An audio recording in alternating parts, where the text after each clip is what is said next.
Yang berbahagia Profesor Datuk Seri Dr. Daing Muhammad Nasir bin Daing Ibrahim, Presiden Akademi Profesor Malaysia. Yang berbahagia Tan Sri Datuk Dr. Gauss Jasmine, Fellow Kehormat Akademi Profesor Malaysia, penceramah kita pada hari ini. Yang berbahagia Profesor Datuk Dr. Norzaini Azman, Fellow Akademi Profesor Malaysia, pengulas ceramah kita pada hari ini. Yang berusaha Profesor Dr. Khairiah Muhammad Yusof, Fellow Akademi Profesor Malaysia, pengulas ceramah kedua kita pada hari ini. Tan Sri Datuk Datin, Profesor Madya, warga akademia dan tuan-tuan yang dihormati sekalian. Assalamualaikum warahmatullahi wabarakatuh. Saya Muhammad Saleh Jaafar adalah ketua bagi kluster Sains, Teknologi dan Inovasi Akademi Profesor Malaysia. InsyaAllah saya akan menjadi moderator bagi sesi webinar kita pada pagi ini.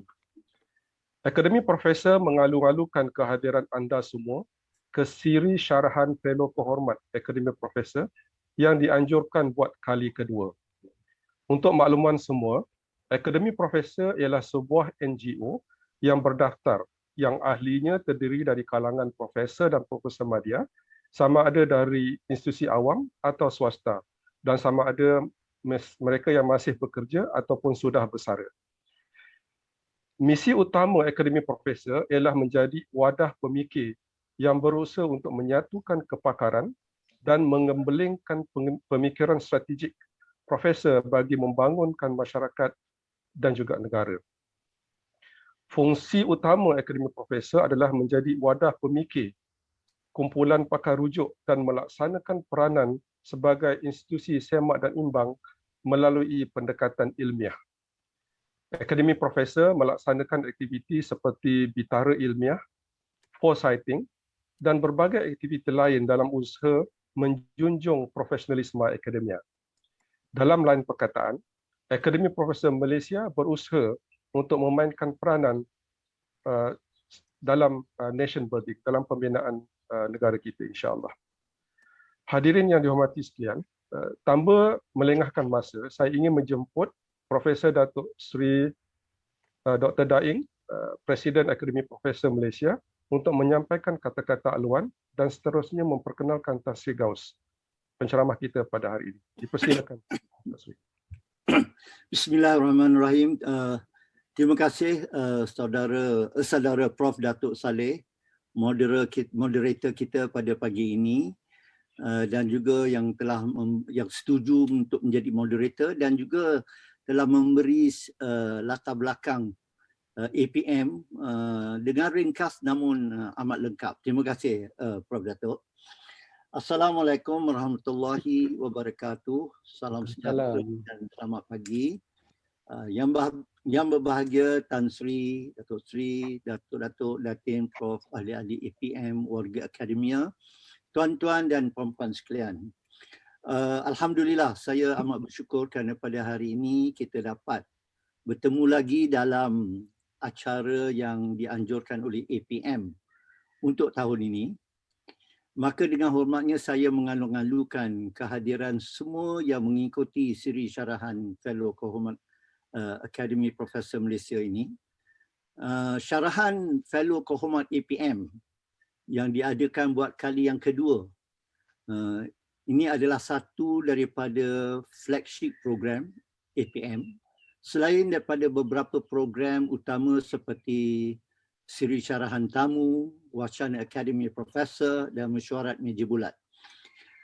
Siri syarahan ini adalah satu tanda penghargaan APM terhadap fellow kehormatnya atas sumbangan yang besar dan ketokohan mereka dalam bidang ilmu masing-masing, khususnya peranan mereka dari segi input dasar dan advokasi awam. Dari aspek advokasi awam, siri syarahan ini menyediakan ruang kepada fellow kehormat untuk membahaskan isu-isu strategik sekaligus memberikan pencerahan kepada masyarakat. Untuk makluman semua, APM setakat ini mempunyai 6 fellow kehormat yang terdiri daripada penceramah penyampai kita pada hari ini yang berbahagia Tan Sri Datuk Dr. Gaf Jasmond, Prof Jomo Kwame Sundaram yang juga penyampai kita sebelum ini, Tan Sri Datuk Dr. Kamal Saleh, Profesor Emeritus Datuk Dr. Osman Bakar, Prof Emeritus Dr. Hans Dieter Everts dan Prof Datuk Dr. Mushidi Sirat.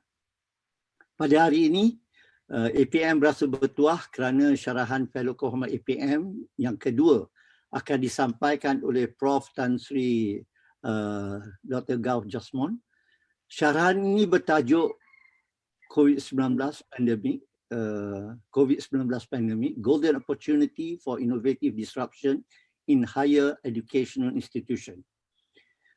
Para hadirin yang saya hormati sekalian, sebelum saya serahkan kembali majlis ini kepada moderator kita, izinkan saya membaca biodata ringkas Prof Tan Sri Gaf.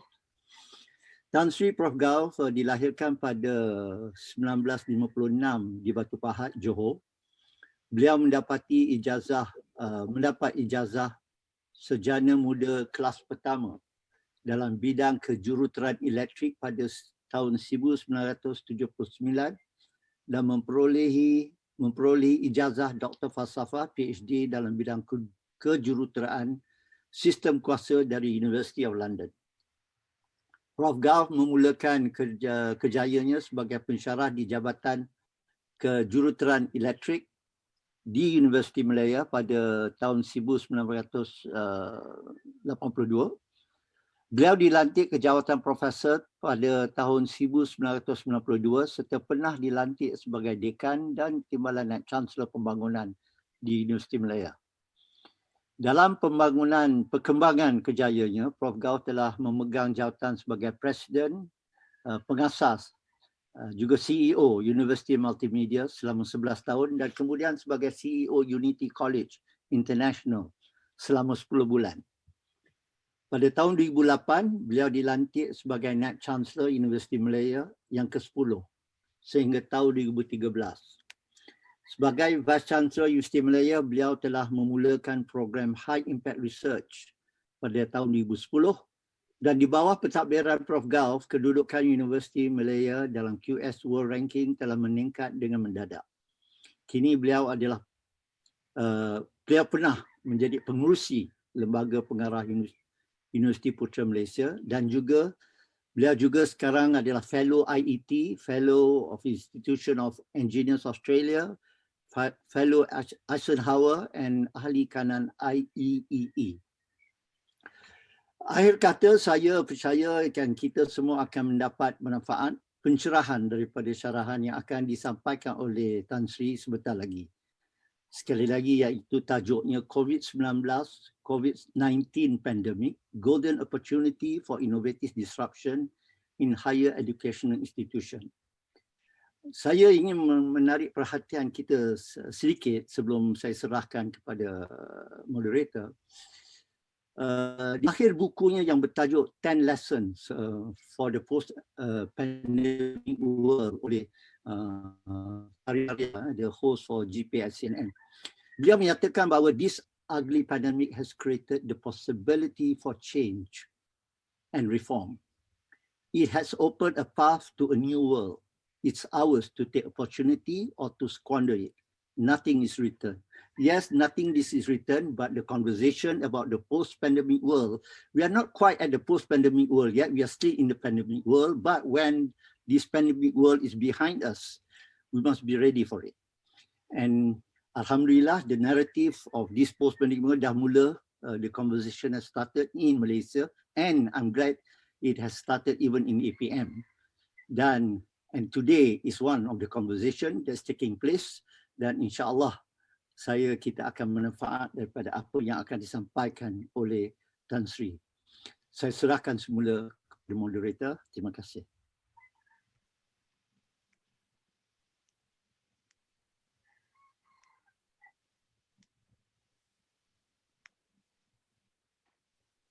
Prof Saleh, you please unmute Prof Saleh. Prof Datuk, please unmute. Okay, so terima kasih Datuk Seri Presiden atas kata-kata aluan tersebut. Hadirin yang dihormati, tajuk syarahan yang akan disampaikan oleh Tan Sri Profesor adalah bertajuk Covid-19 Pandemic, Golden Opportunity for Innovative Disruption in Higher Education Institutions. Izinkan saya membaca sedikit pengenalan ringkas tentang syarahan ini. The COVID-19 pandemic is a major tragedy that has struck the world as we had never seen before, or at least in our lifetime. Almost every sector of human life, especially the economy, has been seriously affected, and millions of lives across the world have been thrown into serious jeopardy. Although there are much sadness and suffering encountered, the pandemic has forced us to respond to the challenges by finding new ways to survive and to adapt. And higher education sector is no exception. It has been forced to adapt. Hence, this seminar will hear and discuss about some of the important changes that need to be adapted. The questions remain, how can the Malaysian higher education as a whole and the institutions in particular to survive this challenge? And we will hear that first from Tan Sri Gaus and followed by the two pengulas kita insyaAllah. Untuk makluman semua, syarahan ini akan berlangsung insyaAllah selama kira-kira 50 minit. Diikuti dengan sesi ulasan selama 30 minit dan sesi soal jawab antara moderator pemidato selama 30 minit dan juga penutup insyaAllah. Jadi tanpa melengahkan masa, saya menjemput Tan Sri Gaus untuk menyampaikan syarahannya. Dipersilakan Tan Sri. Bismillahirrahmanirrahim. Assalamualaikum warahmatullahi taala wabarakatuh. Dan salam sejahtera. Yang dihormati Datuk Daing Nasir, sahabat saya Datuk Saleh Jaafar, kedua orang pengulas yang ada di sini iaitu Profesor Nur Zaini Azman, Profesor Khairiah, para ahli APM dan juga Tan Sri Datuk-Datuk, tuan-tuan dan puan-puan yang mengikuti seminar ini. Pertamanya, saya feel very privileged lah to be honoured with the honorary fellowship of APM. I have a very strict principle in life. I will not apply for anything lah. So this came all of a sudden, and of course, I was greatly honoured and I accepted to be the honorary fellow. And of course, I have vowed to give my very best contribution to APM supaya dia maju dan boleh berbakti kepada masyarakat Malaysia keseluruhannya.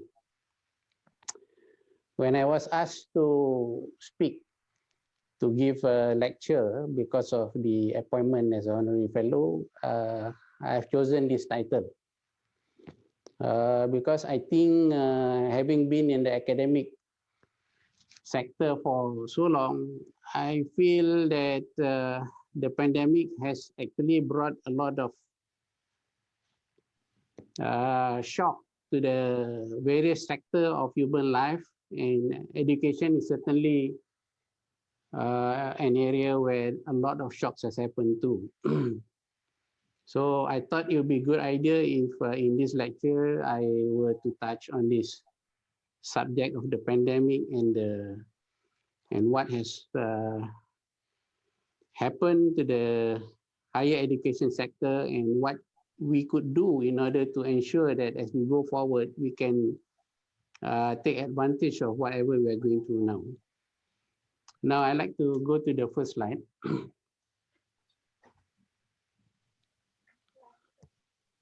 Okay, next slide.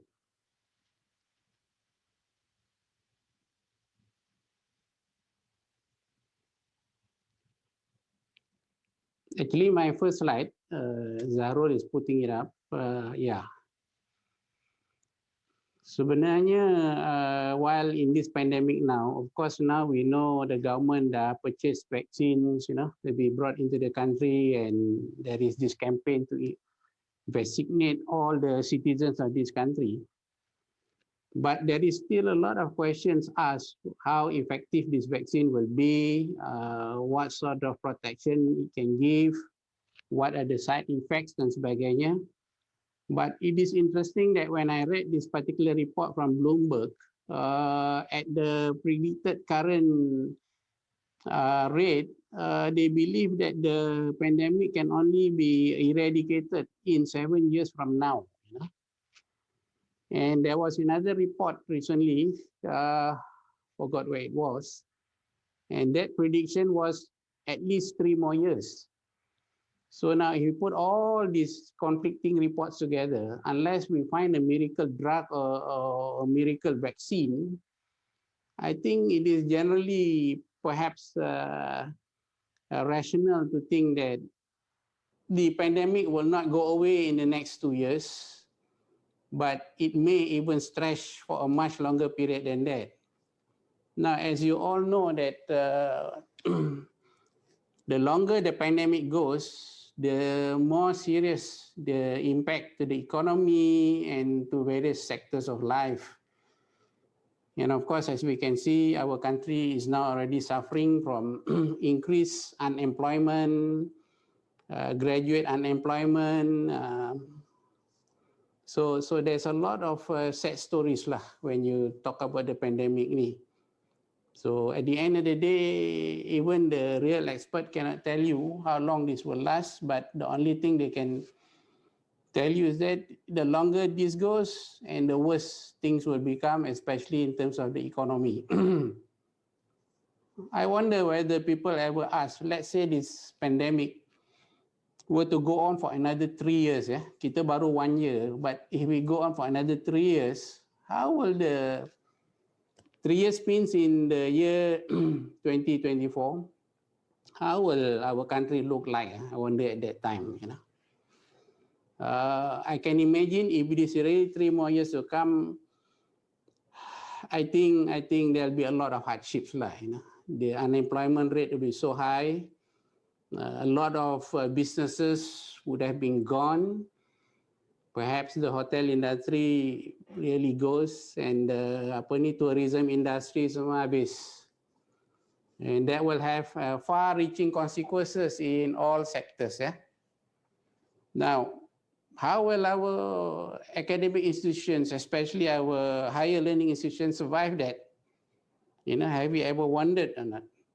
If it is, if this were to go on for another 3 years, I'm not certain that with all this vaccination plan, that things will be over within 1 year. I don't think so. That is rather optimistic. But perhaps 2 to 3 years would be. 7 years, well, Bloomberg thinks it is going to be 7 years. That would be very disastrous lah. Okay, so in short, things are very uncertain as far as the when we can really get rid of this scourge. Yeah. Next slide. Now, various reports that we have read when it comes to the effect of this pandemic, those yang kena tu have far-reaching consequences to their own health, which means those who may have recovered from COVID pandemic, but you never know that damage may have been done to their own health in terms of their heart, their respiration, their renal, their dermatology, neurological, psychiatric dan sebagainya. In fact, this afternoon I'm thinking of meeting a friend who suffered from this pandemic for about a month. This is a close friend that I've known, a foreigner who lives in Malaysia, who married to a Malaysian. I really want to see what changes there are, because during the pandemic, I cannot get in touch with him at all. And lately, after the pandemic pun, dia punya respond to my messages, to my calls semua was very lethargic, very slow. And this afternoon, I am thinking of meeting him to see what really the pandemic has, this COVID-19 has done to him and how bad he is. But I must tell you, he's not the same person. He's very depressed. He told me that all his business that he has set up is all gone. So unfortunately I cannot report about him in this, but this is a real friend who has been affected by the pandemic, you know.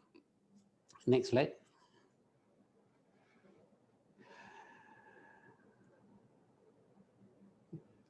Okay, this is the most recent report just last month by the World Bank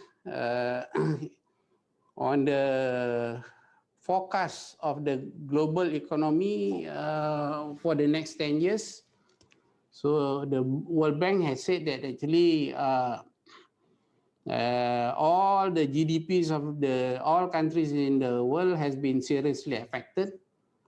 And with rising debt, the World Bank is not very optimistic that things can recover very fast. In fact, generally, the World Bank is predicting that the GDP growth will be much, much lower even before the pre-pandemic times, which means that the next decade is going to be pretty tough time lah on getting the economy to get back into shape dan sebagainya, which does mean that actually we have to expect that we will have more social problem, we will have unemployment, we will have higher graduate out of work dan sebagainya. So this is what we should expect ahead of us in the next 10-20 years perhaps. Okay, next slide. Now, this is a report, a poll of 3,000 CEOs from around the world conducted by IBM. From this 3,000 poll, a few interesting conclusion was made. Those CEOs that are trying to revive their business, they are trying to put their business back to being very competitive dan sebagainya, made the following recommendation. First of all, get rid of the distraction. I think during the pandemic there are a lot of distraction. And if you read the news, social media dan sebagainya, we have to be smart enough to pick what are the relevant points, what are the relevant issues with those that are not really relevant. Sometimes if you are not able to do that, you get confused with what all these reports yang dah being made to the public kan. So the forward-looking CEOs things that you must know how to avoid the distraction, reform all these outmoded traditions, okay? Take advantage of the opportunities now brought about by technology dan sebagainya. More importantly, we need CEOs yang agile who can respond quickly and pivot, okay, for the purpose of going on forward strategically supaya tak lose momentum. We need different set of leaders to lead institutions and organizations. And of course, sometimes I ask whether our leaders, and when I talk about leaders, I'm talking about the universities, polytechnics dan sebagainya, are they prepared for this sort of challenges ke tidak? You know, whether when we appoint our VCs umpamanya, they are capable of performing in a pandemic, in a period of uncertainty, in a period of where funds are short dan sebagainya. Our VCs train, our VCs made for that ke tidak? With all due respect, of course, I've been a VC before dan sebagainya. I would say generally most VCs are not prepared for this. They are not up to the mark. A lot of them may be subdued by the challenges, by the issues at hand. they are not able to see beyond the problems that they have and to go on from there. And I wonder if IBM were to poll these VCs, I wonder how these IBM pollers would put the VCs in this country, the heads of institution, the polytechnics dan sebagainya. How would they rate our heads of institution? So that is a very interesting question to ask, whether the leaders we have in the institutions, in the public university, in the private university, in the polytechnics dan sebagainya, are they fully capable of handling the situation and making sure that the institution can progress even better than before. Of course, in this particular report, one very important conclusion is that technology has been very impactful during this period when people are working from home and so on. So all the use of Internet of Things, AI, cloud technology and so on has been making a very big impact. So in summary, this particular report has listed a few issues. Number one is leadership. We need really good, strategic, capable leaders. And this is a very important point. And I really hope that the Kementerian will really assess,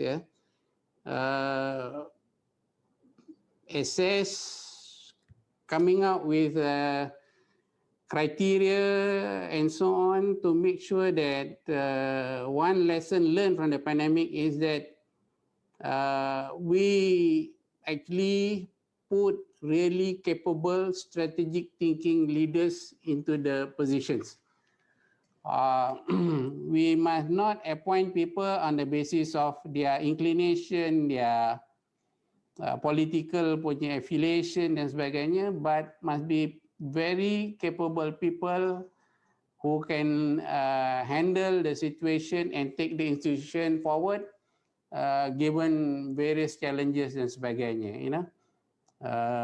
So I really hope the minister themselves berubah dan memandang lebih komprehensif dalam memilih pemimpin dan sebagainya ini. Secondly, of course, technology. We have already mentioned that especially IT has become more and very, very important. Third point about this report adalah the remote workplace. Everywhere in the institutions, only 30% of the people are at work, the rest are doing work from home.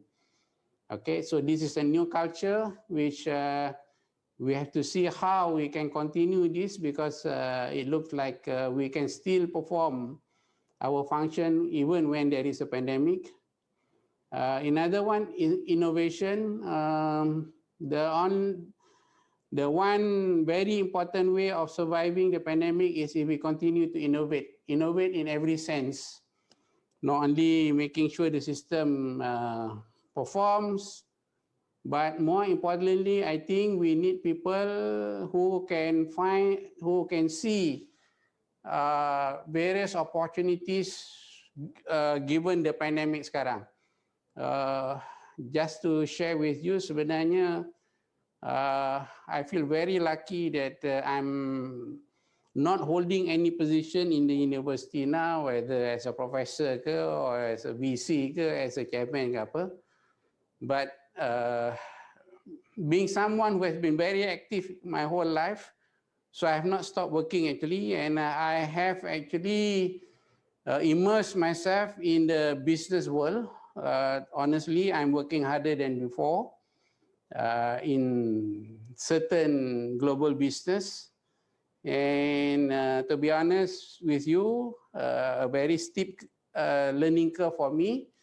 But I think if I had this experience today, I think I would have done a better job as a VC or as a chairman, And I have one or two other colleagues who were previously professors too, but now into this business world.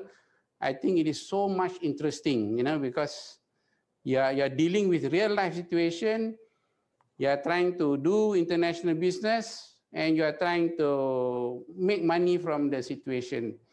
And I say, why is it that we don't do this in the universities? Why is it that we don't make the professors like that? Okay, so I think this few years I've been on my own has opened up my worldview even wider than before. Actually, I really like to recommend that whoever wants to be a leader must go out there and be on his own and and try to make something out of nothing. If they can, then they can come back and lead the institutions. Okay, next slide.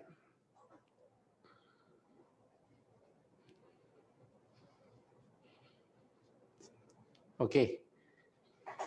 Now, this is a report from the Institute of Graduate Employers.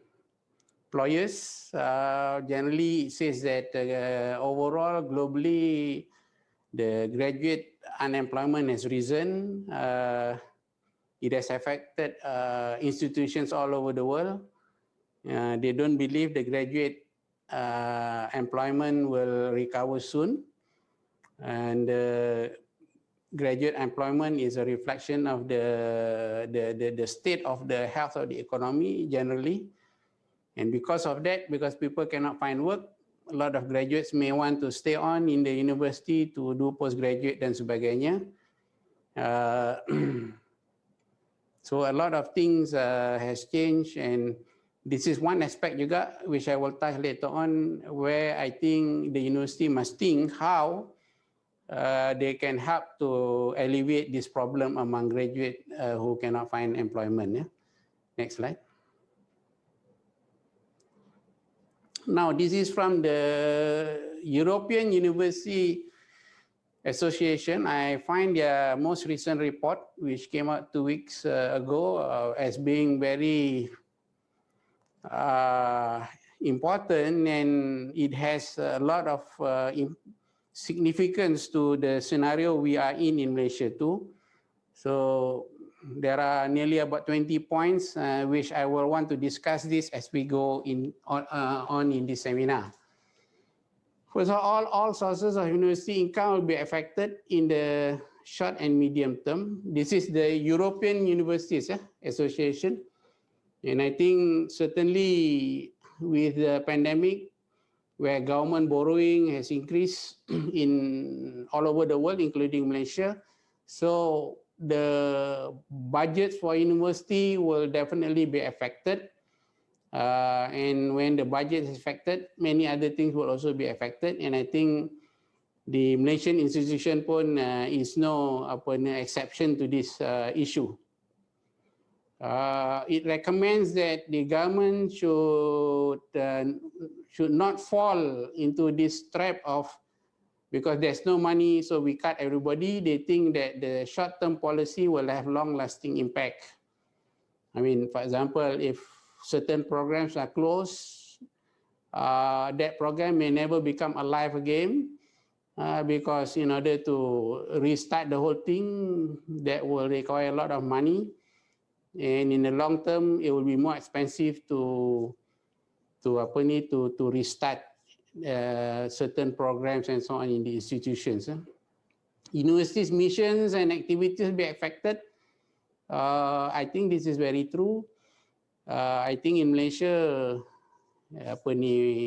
each individual institution ada dia punya own mission and vision and mission. UPM, for example, wants to be the best in agriculture technology, modern farming dan sebagainya.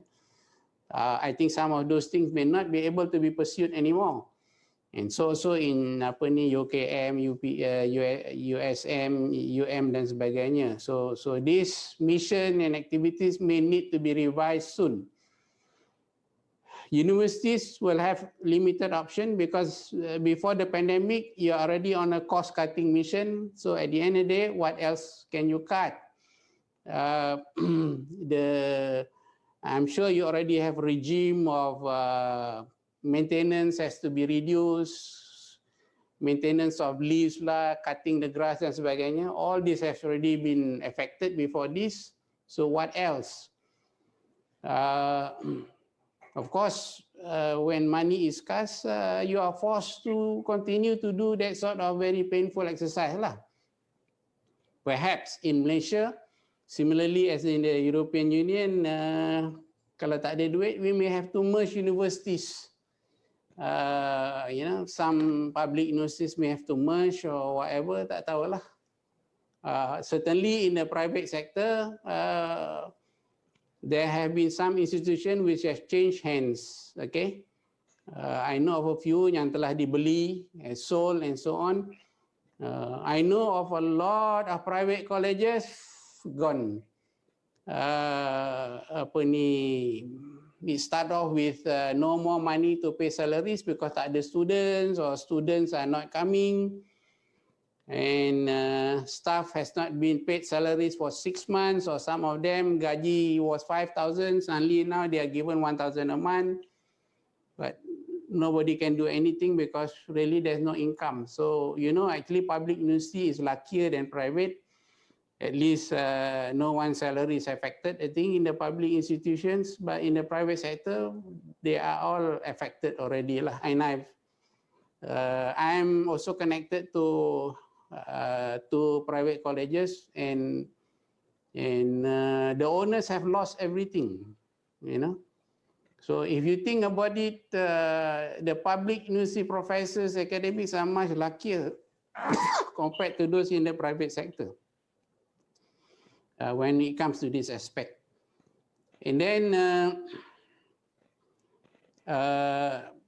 the recommendation under this European Union Education Association, in order to save the situation, we need better, ambitious, coordinated action. They are promoting investment need to be continue to be made, because in Europe you have some of the best institutions and you cannot let this drown lah. Next slide. Okay, again, these are some of the points from this report which you all can read. A few points I would like to pick up from this slide. Number 1 kan, universities will have to react quickly and decisively. This means the top management and the board of universities must hopefully by now have decided what to do in terms of saving the university's finances, how courses should be conducted, how student recruitment can be made, how you can continue to be in touch with the foreign student dan sebagainya. I hope Malaysian universities are already thinking about this and already dah ada concrete action plan, okay, to do this. The report says those who actually survived well in the 2008 financial crisis are those that has a robust capacity to adapt to the situation. So hopefully this is the case for a lot of the Malaysian institutions. The fourth point there, it says that institutions should come up with detailed forward-looking governance, income diversification, transformation and change management strategies.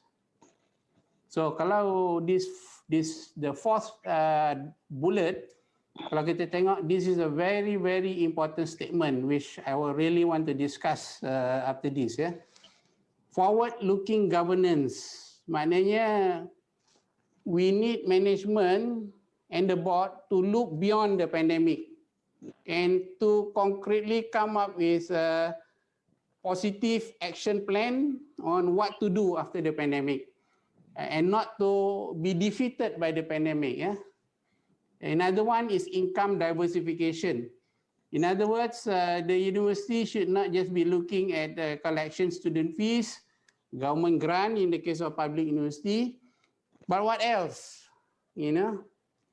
In fact, I would like to suggest that anybody who really can come up with this income diversification, practical, solid plans how to diversify income. They are the one who should be the board members sebenarnya, you know. Transformation, okay. Transformation and change management strategies. This I will discuss later. There is one slide that summarizes all this. Okay. Of course, the recommendation says that they want universities be given extra autonomy during this pandemic so that they can react to some of these issues. And then the second last bullet itu, university leadership should be supported as well as professionalization of university staff. I will also touch that in a minute. Okay, next slide. Okay, di sini you see because so many graduates are unemployed. Also in some ways we have been overproducing graduates dan sebagainya. Questions have been asked whether all these university degrees, university education is really necessary.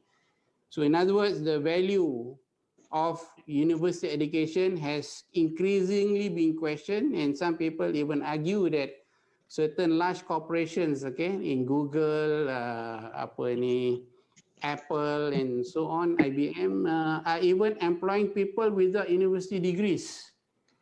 So how are we going to demonstrate to society that there is value in higher education? Okay. Now the next issue that is recommended in this report is sustainable funding. Okay. This, in the case of Malaysia, we have to work out a formula how we can reorganize the funding scheme so that universities can continue to be funded, but how this funding can make them more competitive. Okay, it is not a matter of annually you just give the grants, but how you can redesign the whole scheme so that you get greater output than before. Is it okay?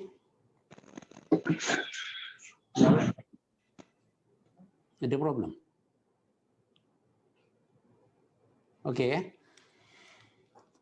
All right. Tak apa.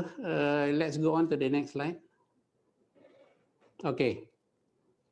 Basically, this summarizes whatever I've said before, and I just want to touch on this slide a bit longer. First of all, these are boxes where these are issues that I want to address with respect to Malaysian institutions. First is university governance and board effectiveness. I have been a board member of many universities, quite long in dulu, since the NC days, and then SVC. I was in UPM board for about 10 months. I've also been in private university boards, like Sunway for 4 years, and then a few other boards. Yeah? I mean, with all due respect, and I hope whoever has been my colleague in a public university board will not take it personally on this, but I say the public university board is such a boring I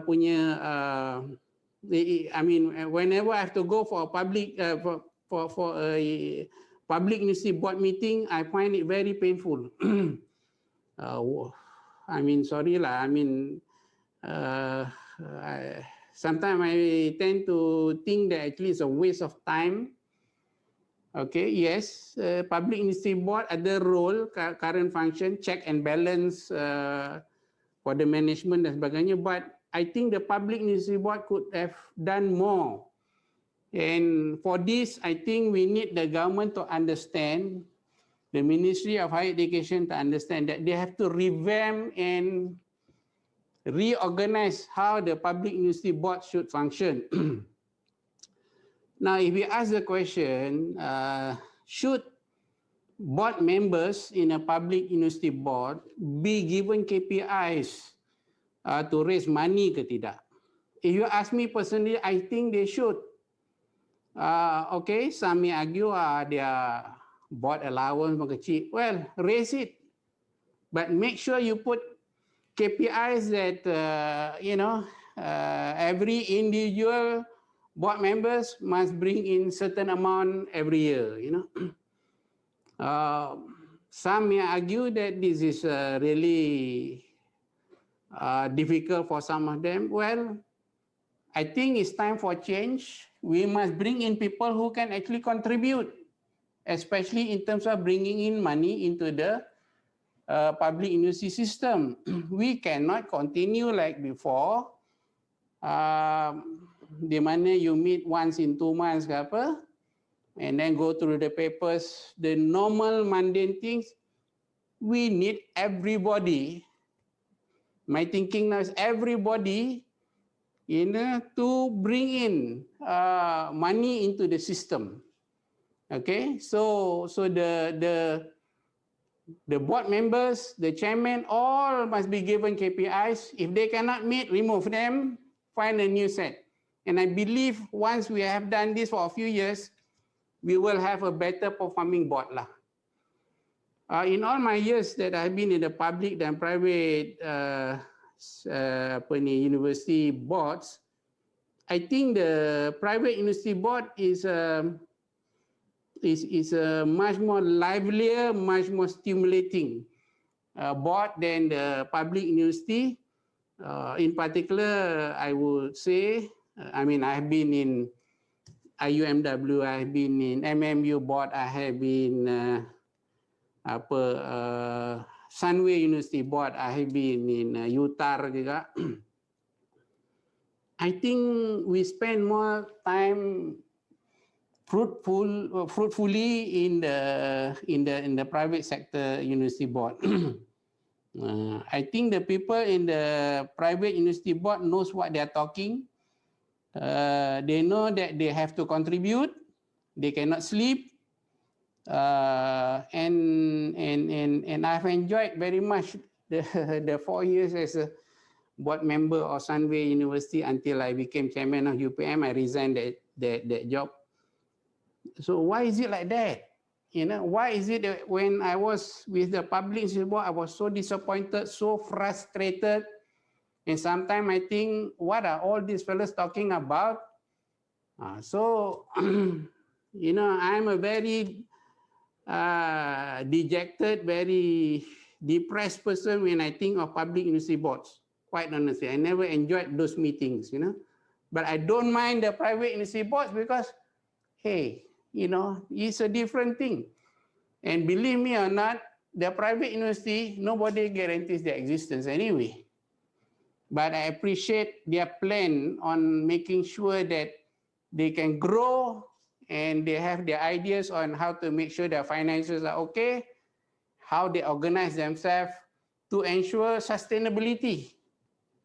But the public university board never thinks about this. That's on the university governance and board effectiveness. Again, I touch on this subject of appointing the public university bosses dan sebagainya. I must make it clear here, you have the public university bosses called the VCs, then you have the government-linked private universities owned by Petronas, owned by Telecom, TNB dan sebagainya. And then you have the 100% pure private institute board. What I realized, what I saw in the private institute board, I think 80% of the time is always trying to answer the question, how much money are you making? Can you sustain? Did you get the student numbers dan sebagainya? But these are not the things that you talk in a public university board. You see, so the world of difference between the two things, Now, I would really strongly recommend to the ministry again that in appointing VCs and their deputies, please, things have to change. You cannot keep appointing VCs. I'm not so sure what's the criteria for now, But you need to appoint VCs who can answer the question, can you bring in 100 million ringgit this year or not? We need VCs who can answer that question. Okay, and we need VCs who don't give excuses for not being able to do it. So I think we cannot go on like before. And I wonder if I were to pick all the public university boards and ask, hey, can you bring in 100 million this year? I wonder how many can say, yes, I can do it. And if you don't bring in, you go. Okay, we replace you.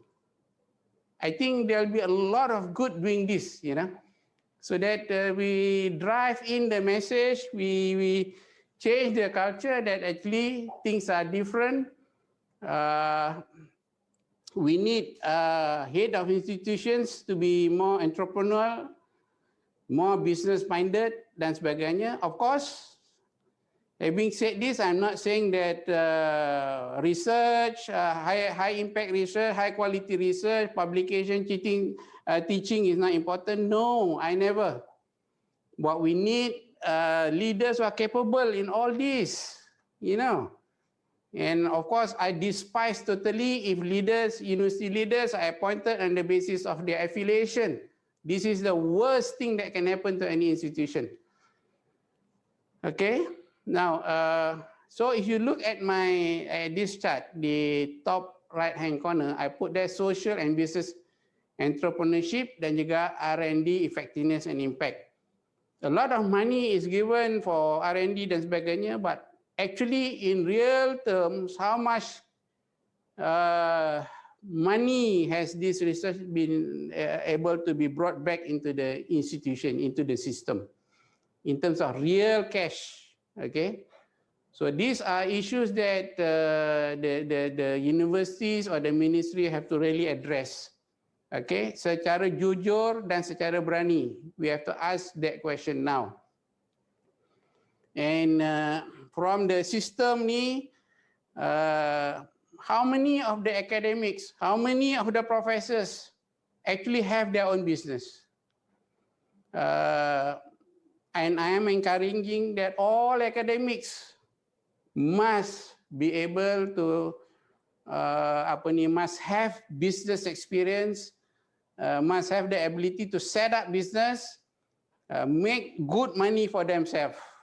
And of course, certain portion it should go into contributing into the university's kitty. Yeah? Really, after being exposed, after my after I finish my position as a VC, I've been exposed to the business world, and I'm really serious that everybody, every academic, every professor maya, and so on, must be given the opportunity to go out and set up their business, whether the business is related to their expertise area and so on. That's besides the point, because I've seen this in the case of many Scandinavian universities dan sebagainya. They expect you to be professional in declaring time spent for your academic work, teaching, research dan sebagainya, and time spent for your doing your business dan sebagainya. You have to be professional to declare them. And I think this is a really good model. We have to force the professors to go out there and set up their businesses. I am a strong advocate for this now, you know. And then kalau kita tengok the future of work, graduate employment ni, things have changed. Maybe some of the traditional businesses are already going, and the future of work now will require the utilization of advanced technology, of IT dan sebagainya.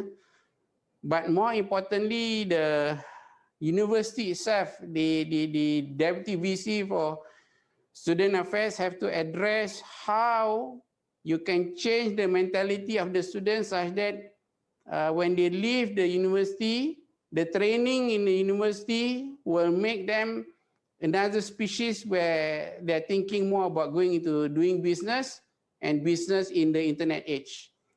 I think we have not done a good job in this respect. So if after this our university graduate continues to be among the statistics that are unemployed, I think that's not very good lah. So this is a serious aspect that university has to be looking at, and it be very difficult kan if you have your academics, your professors dan sebagainya trying to tell your students to go and do business, but he himself hasn't done any business, you know.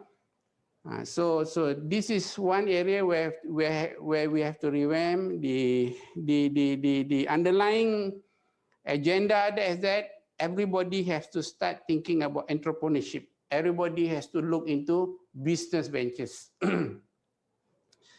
Now, during this 1 year punya pandemic, we saw the need to utilize technology where it is no more face-to-face instruction. Students can be anywhere, and not only that, staff may not have to come to work. Staff can be anywhere, but they still have to do their work. So actually, the whole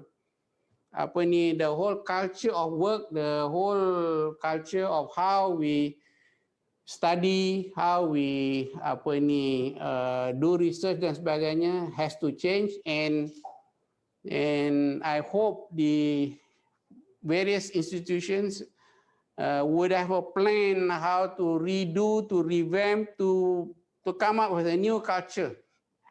Okay, and I believe we have to use more of technology, and we have to make sure that technology is fully utilized, such that this whole culture of doing work from anywhere, anytime ni is concretized.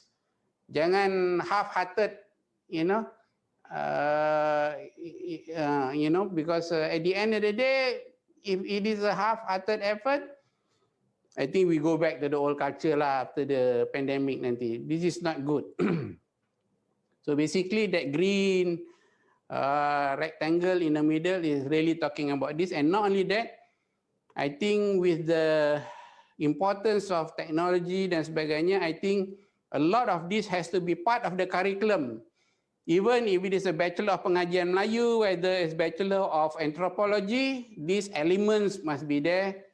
Kalau we really value our graduates of the future to be employable.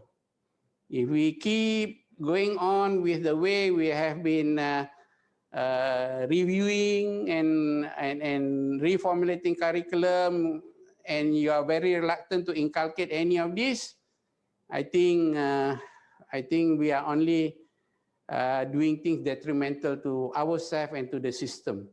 So a proper, thorough curriculum review has to be done in terms of how courses can be delivered, employing artificial intelligence, immersive technology, data science, robotics, and so on, whereby the burden of lecturing will be moved away to all this intelligence system, and where academics can shift into doing more research plus thinking about doing business.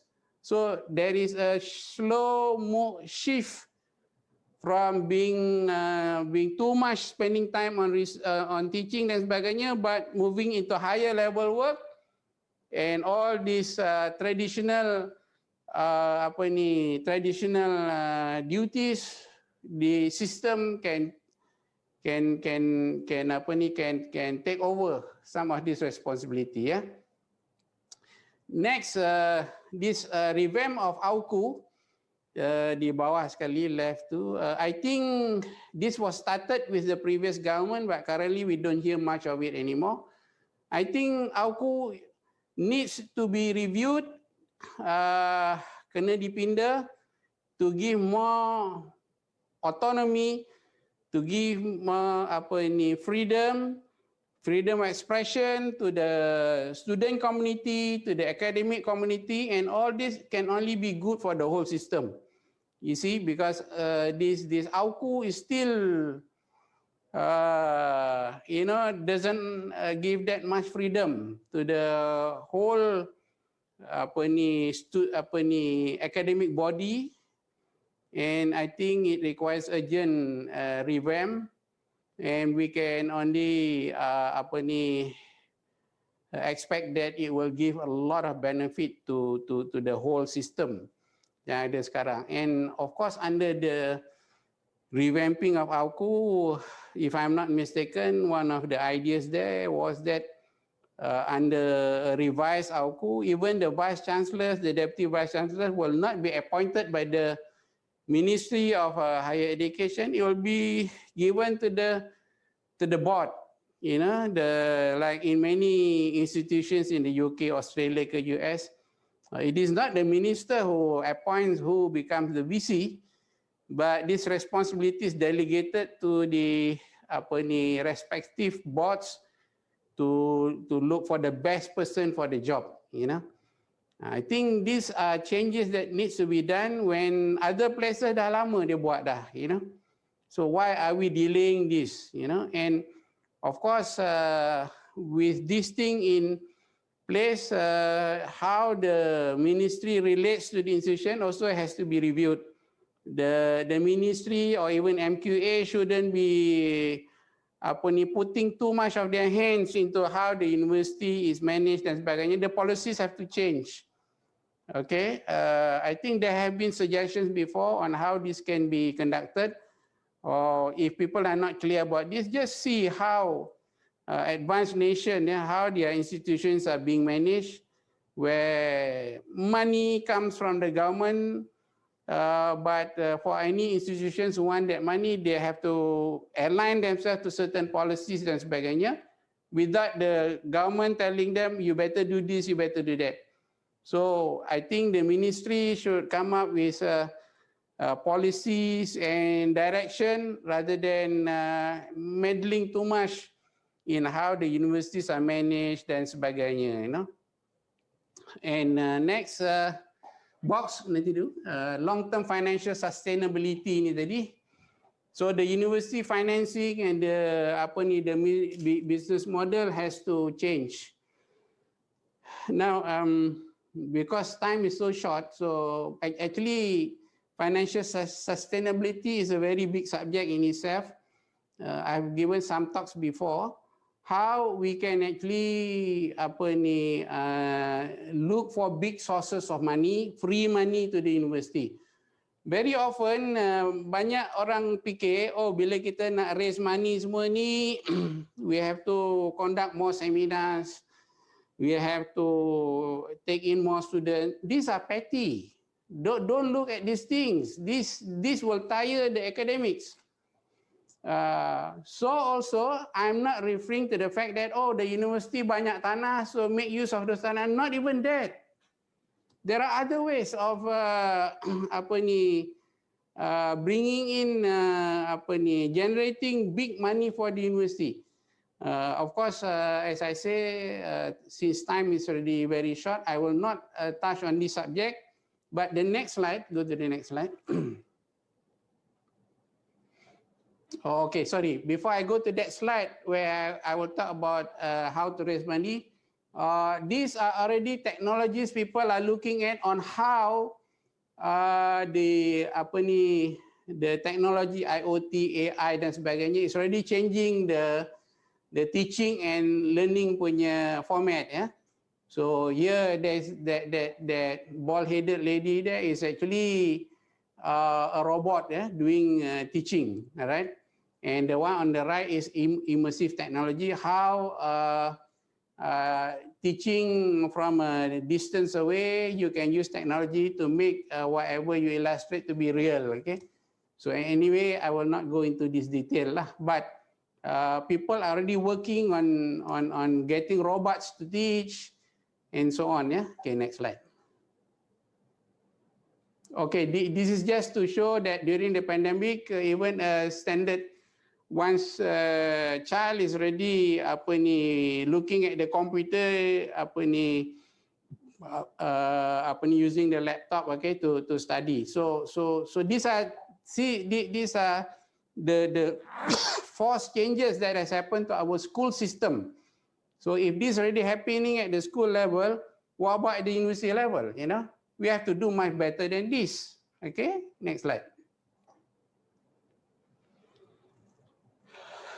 Okay. I put this slide just to show that actually, right across from the window of my office, I can see a lot of property overhang, a lot of buildings, some still under construction. My friend told me, hey, that building to only 10% occupied, the rest empty. Perhaps the future of universities will be this, where in future kalau ada anybody nak set up university dan sebagainya, this could be the places where we should be looking at. No more, you need about 1 billion or 2 billion ringgit to build a campus dan sebagainya. I think those days may be gone, because now there are a lot of available properties where I know somebody, a friend from London was telling me, hey, can you help me to look for cheap hotels where the price have gone down by 50%? There is a buyer who is interested to buy these hotels. So if that is happening, it is happening across all commercial buildings today. Okay, next slide. And of course, this robotic, AI dan sebagainya is already affected all sectors of human activity. Okay, kalau tengok at the bottom sekali tu car manufacturing using robots, you have very reduced labor inside there. On the left is smart farming, whereby is using a drone to analyze the land terrain, the disease dekat terrain tu. Above the robot manufacturing plant tadi is they are using drones inside the ocean to look for areas where there is a lot of fish. And then on top of it, kalau tengok, that one is a remote surgery. The doctors are somewhere else, like 10 kilometers away, but the robots are doing the surgery, being maneuvered by the surgeons at some other place. Going on to the right sikit, you see this man, this bald-headed man. Beside him is his wife, but that wife is a robot. Yeah, so he doesn't want to marry a human being. He wants to marry a robot. So if today this guy is already looking at a robotic wife, I wonder in future macam mana. So a lot of things can be replaced now by robots. Now, if you look at the right hand corner, atas sekali itu is a man lying on his back on his bed. Actually, he's doing work, and this is 2 in the morning. And believe it or not, businesses are being done like this today. Because if you are doing certain business and you have to communicate with somebody in New York, you'll be doing this. Because down there is daylight, down here is and I know of a few friends who are actually doing this international trade. Okay, so actually you can do business from anywhere.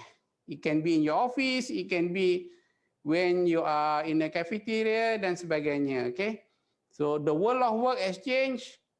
Are the universities changing or not to adapt to all these changes? Okay, of course, right at the bottom yang blue tu is a robot teaching juga lah. So I hope universities in Malaysia all across must realize that they have to adapt all these changes for their own benefit. Next slide. Okay. This is one particular scheme. It's called private placement in international trade platforms. I am attached to one of these international trade platforms where with certain amount of cash, you can generate 10, 20, 50, 100 times over a period of 1 year.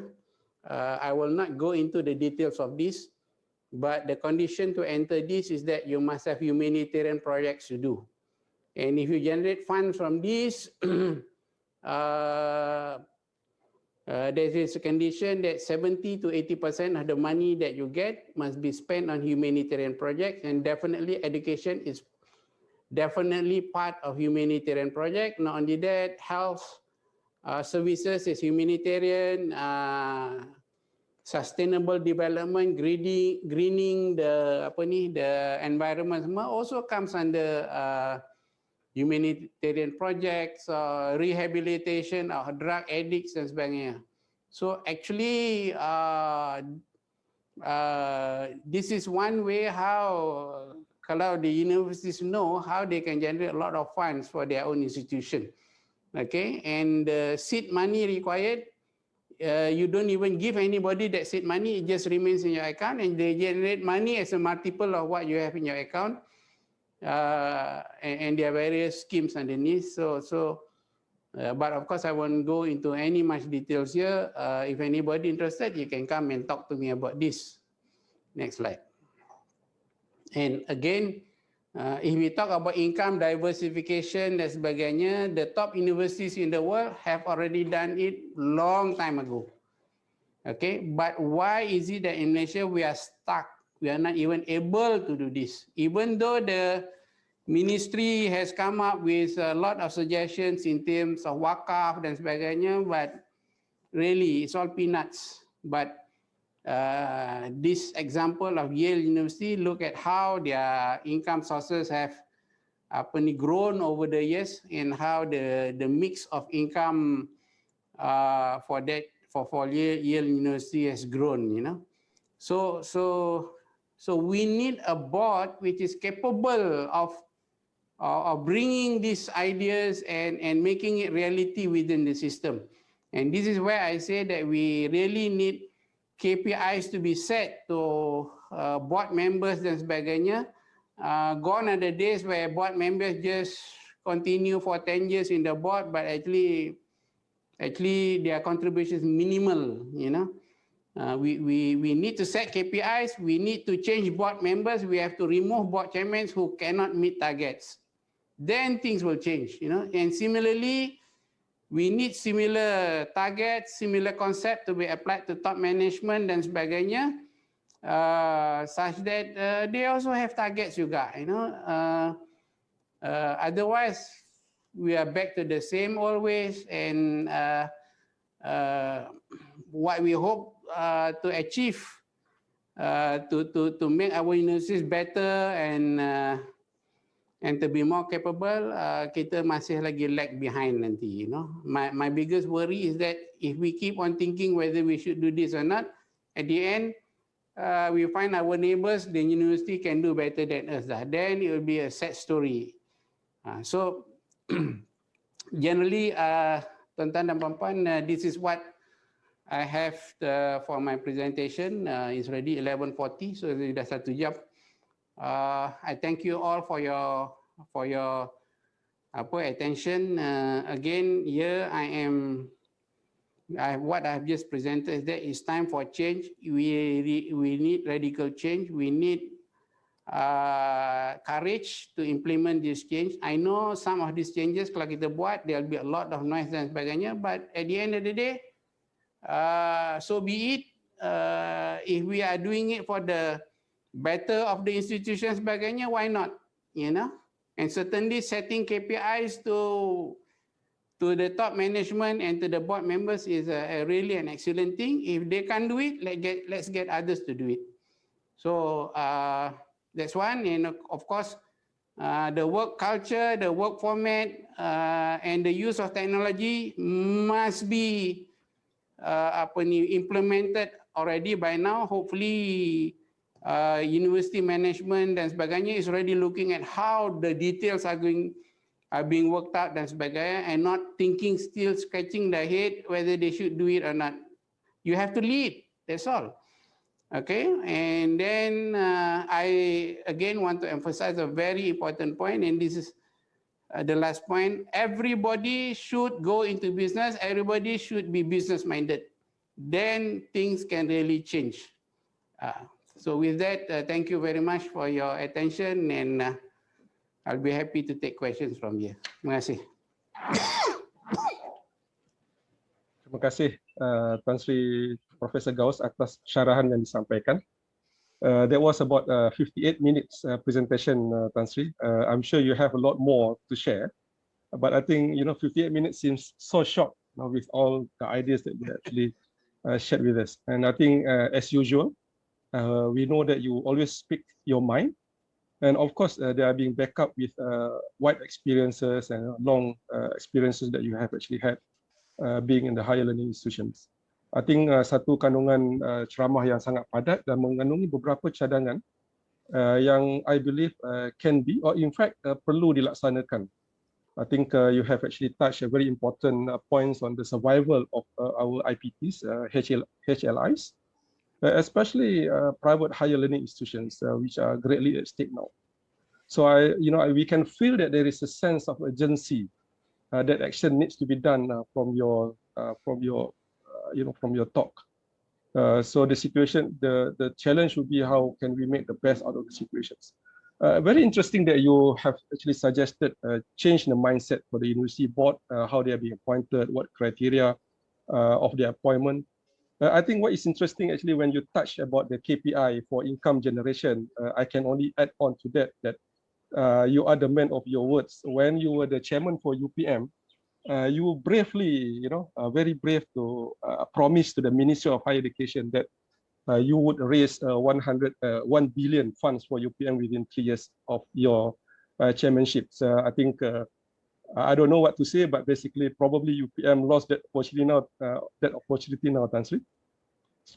So anyway, I'm not here to mengulas the talk by Tan Sri, but I can't help except giving a little bit of what I feel a very exciting talk by Tan Sri.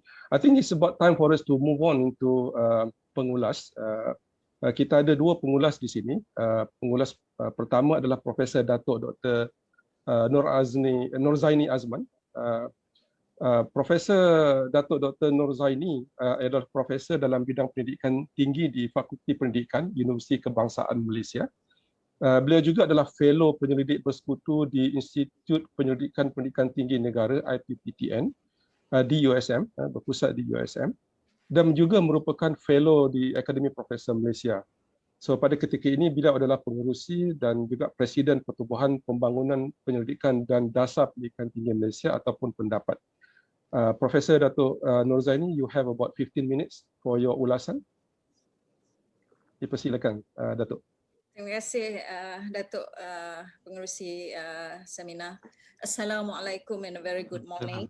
That was a very, very comprehensive outlook on the opportunities of higher education institutions and especially for Malaysia by Yang Berbahagia Tan Sri. So thank you for that.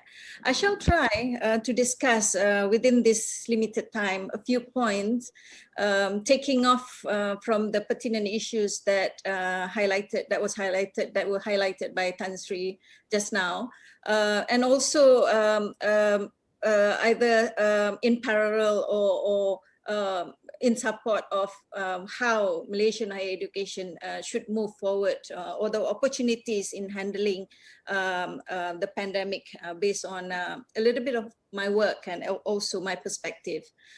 So the first is what Tan Sri said on the implication of the vaccine rate to reach full-scale immunity. Obviously, it's anticipated that the developed countries with small populations will return to normal faster than developing countries, especially those that we have a big population. What this means is that these countries will have restrictions restrictions against the developed or the developing world or countries that do not meet the certain standards of immunity and so on. So what this implies to us that a lot of work of higher education systems or the countries themselves will be very much at the local level, at least within the duration that is expected or has been predicted that virus will be somehow resolved to at least 75% or whatever the data says. Actually, this is not quite a surprising phenomena at all, because if we see the wave of nationalism in various parts of the world before COVID-19 came, has gained momentum. We had the American first, Brexit, which is facing a lot of issues as well.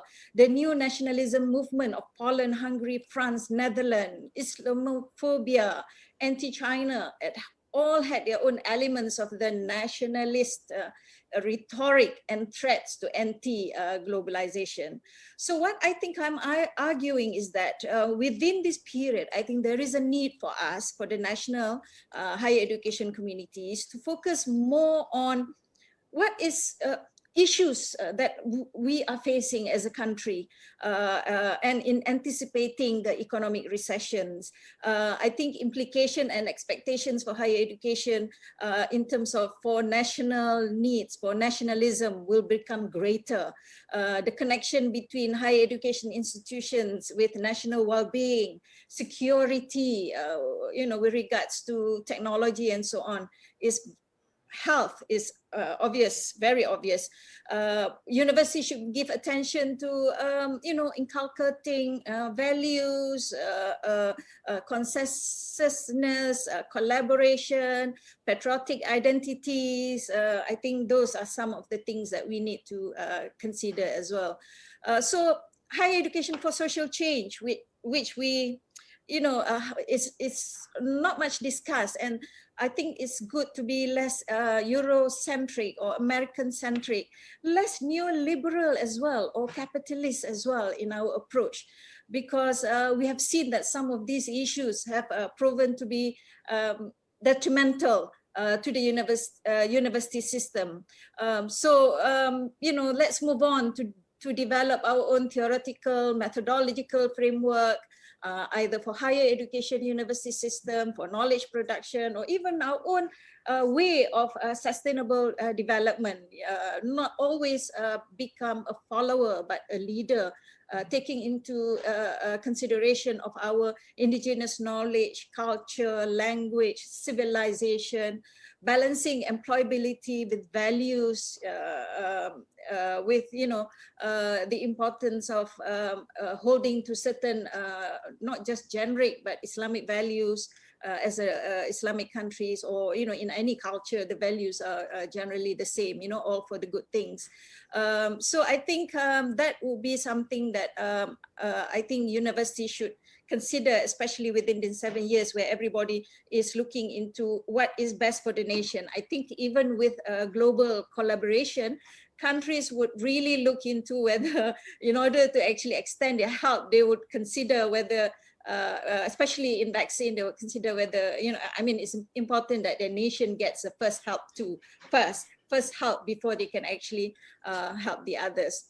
So I think the focus on immediate environment and our small acts will add up, slowly change something small, a sector, and then a community, a state, and so on. So I think we need to be a little bit patient with our higher education system. Things don't move within 1 or 2 years. The impact, we need to move into impact and see, in a long term. We need to make a difference.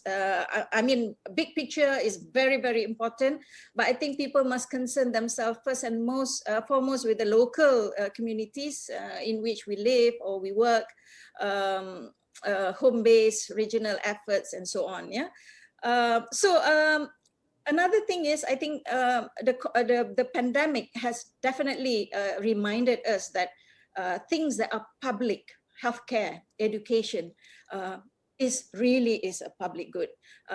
What we mean by public good is that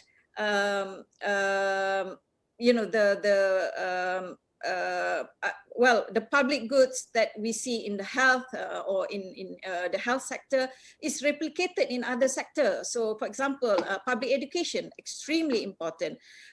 So these crises has pointed to the need for a robust public systems.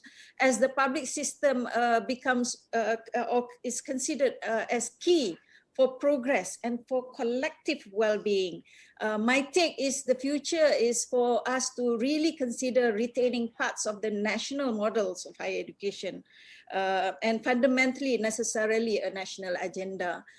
This also marks the difference between the mission and vision of public and private universities and the differences of management and governance of public and private universities. Those are for profit or for non-profit. Doesn't mean for profit and non-profit doesn't mean that they don't make money, yeah? But how they use the money is the difference between these two terms. So the question is, can we take that opportunity to really perform for public goods? Which part of technology or science are public goods? Is access to internet and credible research results considered public goods? I think very much a public good after COVID-19. Public goods means that, you know, it belongs to everyone. Everyone has the right to those. Breathing the air, access to clean water, one living or me breathing the air doesn't disturb Prof. Saleh from breathing the air. Everybody breathes the air. This is where the opportunity is there for us. We must be telus ya dengan our our statistics, findings of research for core public goods, and more time should be, I think, given by universities to be concerned regarding the matter of public goods. And as I said before in KPT, not everything is for sale. Yeah. And universities must set the examples. Research data needs to be used by universities themselves in making various decisions, and not to be used for publications only, stacked on the shelves, but must be referred to by decision makers in the government agencies and so on for policy and practices. Because of COVID-19, I think people are a bit more concerned or needing more of empirical data, because social media is giving all sorts of different information that is not really, may not be valid. Yeah? The second issue that I may need to comment on or discuss on is regarding Tan Sri's point about ambitious reforms due to limited fiscal resources and economic downturn. Globally, particularly in the US, UK, Australia, we see that there's a hue and cry about the responsibility of government or state to save the institutions, and how they are demanding huge funding from the state to recover, especially with the anticipation of the Great Recession. We wonder what our station will be. As Tan Sri said, it will probably be the same. But as Tan Sri says too, let's consider this issue. Many of the universities are depending on internationalization, which was supposed to be an industry that makes money. That is going to be a real challenge. Yeah? Many universities that depend on this, as Tan Sri said, will suffer. So based on the merger and collaboration, as Tan Sri said just now, I see three things. Yeah? One is definitely KPT or JPT will need to look into a real meaning of merger, where it's, you know, win-win and so on. So a merger of private and private, currently we have more than 50,000, 50 plus universities. So we may need about 30 for a country with 30 million population. What I mean is 30 of private and 20 of public. Another way to merge is to actually merge a strong skill-based private colleges with public universities. So this will be a very good support for the business wings. So, you know, and these colleges are very good in skill-based, and with the knowledge and also skill-based that our staff have in collaboration, I think that business wings can really move on. The third will be collaboration between public skills-based colleges like Institusi Perguruan or whatever, with public universities in twinning and other professional, especially skill-based programs or lifelong learning or skill upscaling, as Tan Sri said, that many young people will seek for. I have about 3 minutes. I think the last point that I will probably be taking advantage, or talking about will be about technology. I think one thing that, although we agree that technology is going to be huge, and that many reskilling and retraining will be online, but I think we really need to consider about the Matthew effect. which is the social phenomena that the rich gets richer and the poor gets poorer. And in the context of remote online learning, we assume, well, it's anticipated that people who are able or benefit from the introduction of technology will become more prosperous, or will live in prosperous community, will gain benefit. But those who do not may be deprived. So I think technology in education alone will not be the enabler for certain countries that have quite a lot of limitation, and there's a huge gap between the haves and the have-not. So I think there's a need to look at this benefit. There's a need for universities to consider which cost design, cost delivery, evaluation methods, that data need to be collected, these data must be used to inform the decision when and why some courses should be taught online, or which one should remain on campus, and so on. I think that's being done, which is, I think. And last point, probably, I think, just to be a devil of advocate, is that despite all this, there are a lot, especially international students, who actually appreciate the traditional university system. I mean, when they ask, would you do online with another university, or would you rather do face-to-face in your own country, especially in China? They said they'd rather do face-to-face in China than do online with, that's data from international data. So the in-person residential model of higher education is still very unique. We miss that. We want to be able, I want to get my son out of the bedroom, so that they can go and mingle with people, talk to the real people, learn things. So we need to access how to preserve, adapt the students' experience or sense of belonging that often drives enrollment of international students and student success. So I think for some people, the COVID-19 increases appreciation towards conventional face-to-face or even blended rather than full-on. I think generations of parents have chosen and spend money to send their children to the best schools and universities, sometimes thousands of miles away, so that they can access the best professors, classroom, libraries, in person, mingle, learn about other cultures, and so on. So I think, and because higher education is considered not just for them to get something, but also is a rite of passage, a transformational personal journey where they learn about things. So I think I will end there, Prof. Saleh, because I think time is up. Thank you so much for giving me the opportunity to discuss some of the fundamental and pertinent issues that Tan Sri has brought up. Terima kasih Prof. Zaini atas ulasan tersebut. You have certainly added dimensions to the theme of talk by Tan Sri Gaus. And untuk pengulas kedua kita pada hari ini, Profesor Dr. Khairiah Muhammad Yusof. Profesor Khairiah adalah profesor di Jabatan Kejuruteraan Kimia, Universiti Teknologi Malaysia, dan juga adjunct professor di University of Southern Queensland di Australia, I believe. Beliau ialah mantan pengarah Pusat Pendidikan Kejuruteraan UTM dan juga merupakan fellow di Akademi Profesor Malaysia. Profesor Khairiah, you have 15 minutes untuk ulasan. Silakan. Terima kasih Datuk Saleh. So thank you very much for giving me the chance to make my comments and discuss about the very inspiring talk given by Datuk Tan Sri Gaus. And it's very interesting that I have what Professor Datuk Zaini has said is actually connected to what I was thinking, because what was presented just now, I think all of us have been affected by the pandemic. None of us have not been affected. We have always led active lives.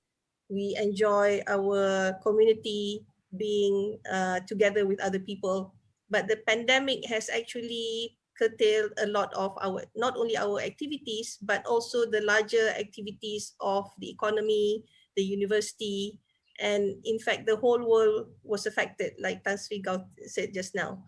And the fact that the vaccine rollout has been very slow, and there's a lot of resistance to the vaccine itself, show that this will take a long time. And if we look at the previous pandemics, like the Spanish flu in the early 20th century, it took years. Even if the population at that time it was greatly affected, we have the technology. Even with the technology now, there are still issues that we have to face before everything will get back to at least normal. But the thing about the pandemic is that it's affecting everybody. And like Tan Sri Gao said just now, this is actually an opportunity for us to redefine ourselves. When we faced the pandemic, everybody was overwhelmed, but humans will never change until there's a driving force. There's a very strong driving force that forces to change. Unless we feel the threat, only then will it force everybody to change. And this disruption caused by the pandemic is actually a very good opportunity for us to step back and actually reassess, where are we going? In which direction do we want to take?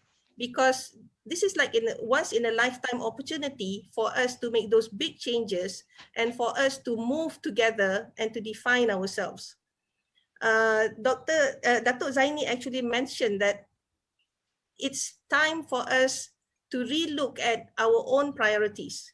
I think we have been, God has given us a lot. In Malaysia, we are so fortunate because we have a lot of resources. We have our own cultural identity and we have our rich identity. We've had our problems, but this is an opportunity for us to look back together and determine our own identity. Tan Sri mentioned a lot of the technologies, how AI is changing a lot of the landscape, not only in businesses, but also in teaching and learning. Now, it is true that we have AI giving lectures. They have designed actually robots for tutoring language to children, but this is mainly on the repetitive part. But on the innovations, on the higher end of the thinking scale, on the higher end of the innovation scale, robots are not able to do it. The new things cannot be trained on the robots. Yeah. But what we have this opportunity is that for us to look at the technology, how do we want to define it? Do we want to be the innovators or do we want to be just the followers? So we have to think about what we want to do and move towards it. Now, it's very interesting when Dato' Tan Sri, with a lot of experience at the leadership level in higher education, I think we can see from what Tan Sri has done that it's always leadership by example. And we have to also look at the leadership at the universities so that it's also leadership by example.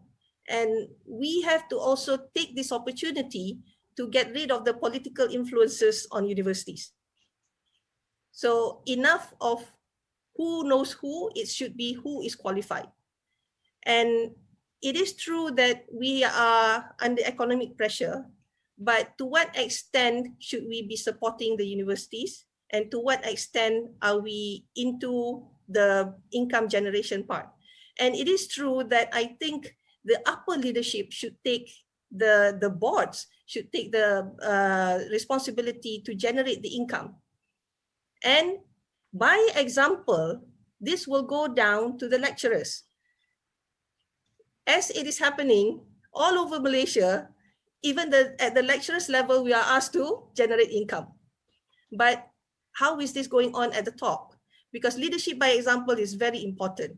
And once we see how it's being done, then it's easier. Once we do it, those of us at the top do it, then it's easier for those at the bottom to get to it.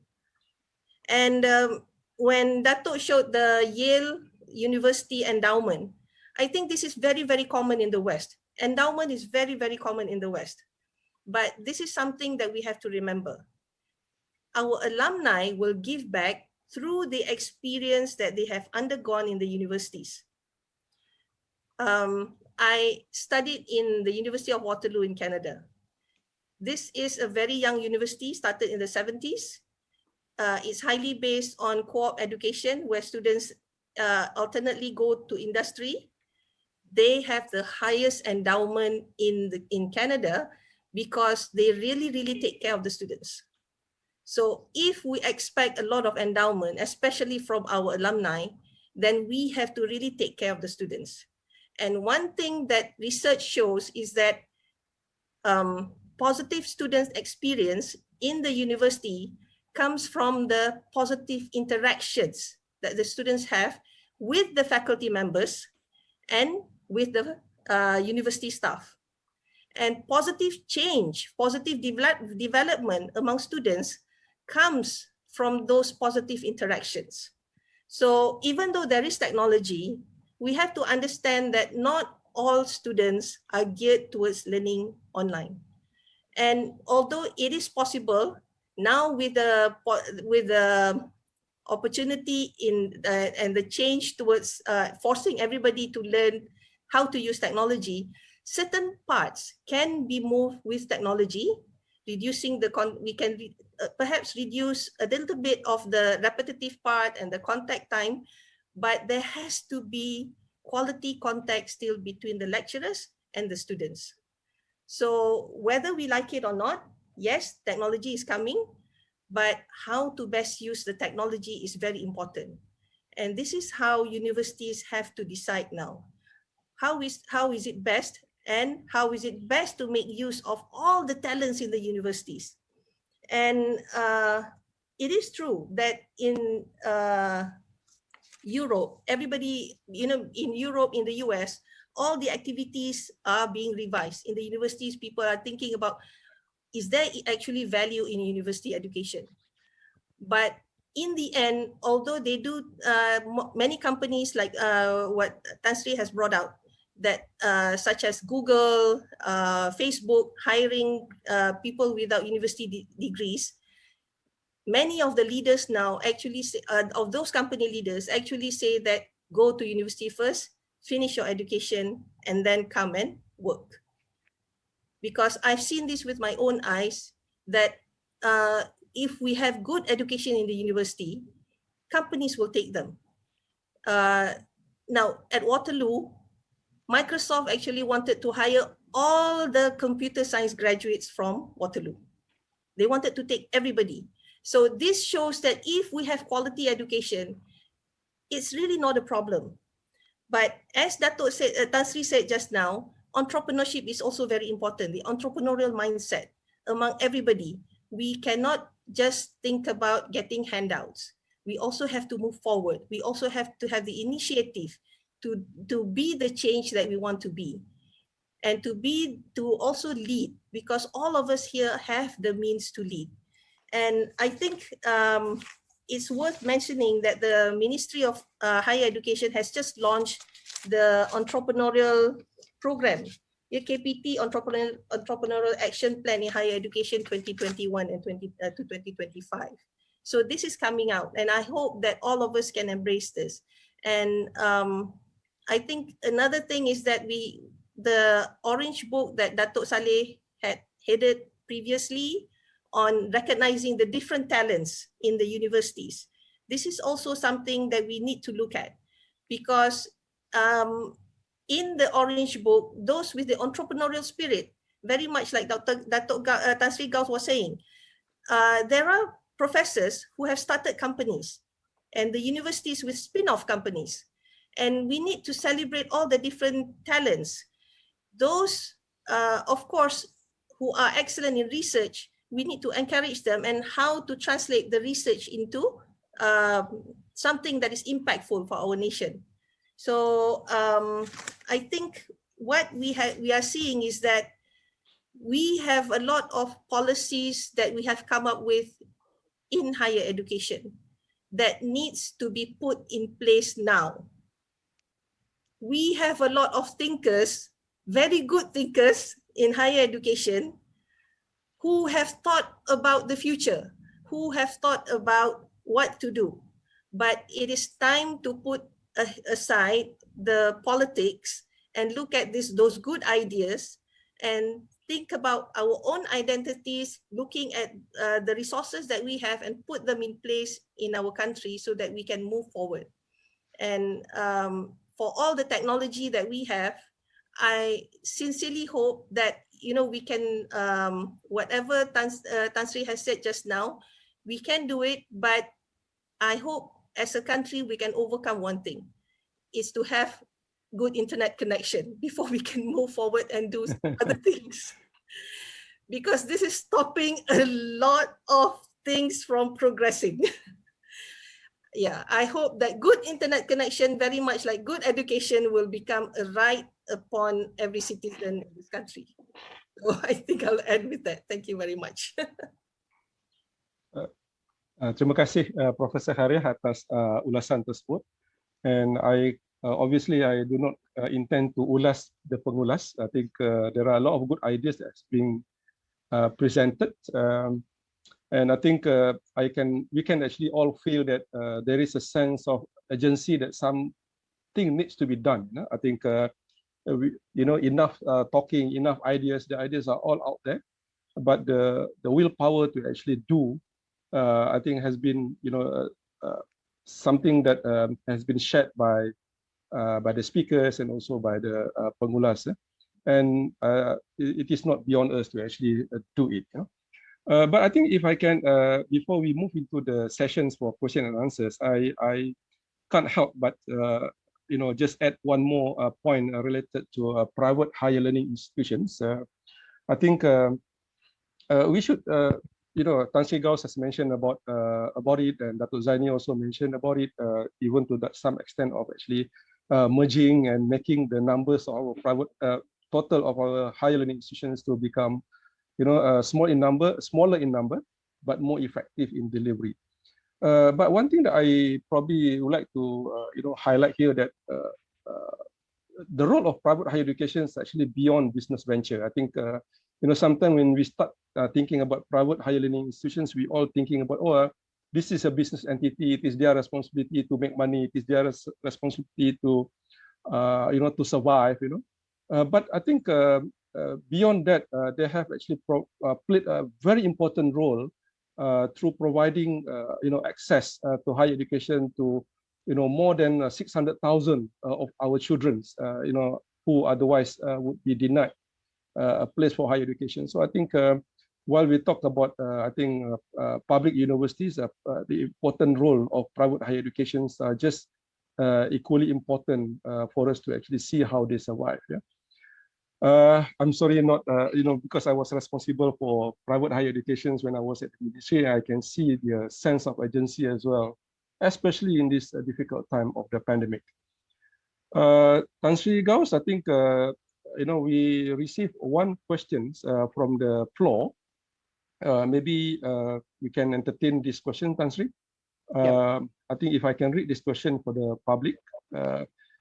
The question from Professor Koperan, can the public university change fast enough given the fossilized culture? I'm taking this fossilized culture as old culture, dinosaur culture that that has been embedded for so long, a culture of politics and culture that the public universities are exposed to. How we can remove this culture so that we can actually change fast enough?